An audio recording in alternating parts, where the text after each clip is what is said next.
अस्सलाम वालेकुम। वालेकुम अस्सलाम। क्या हाल है भाई? बैठो बैठो यार।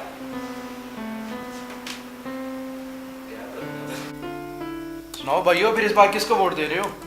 यार जन बताओ, किसको वोट दे रहे हो इस बार फिर? यार हमारा वोट तो असलम साहब के लिए ही होता है। वो हमारी बरादरी से हैं और हमने किसको वोट देना है? यार ये क्या बात हुई उसामा, यार तुम किसको वोट दोगे?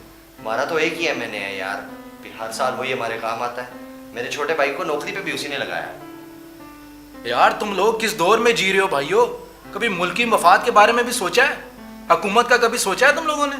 तालीम, सेहत, मईशत हमारी किस तरफ जा रही है, कुछ सोचा है इस बारे में तुम लोगों ने? तो फिर क्या करें यार? क्या करें मतलब? और यार हम ही लोगों ने इस मुल्क का सोचना है ना, किसी ने तो आगाज करना है, तो फिर हम ही क्यों नहीं? आप भी जरा सोचिए और अपने वोट का सही हक इस्तेमाल करें।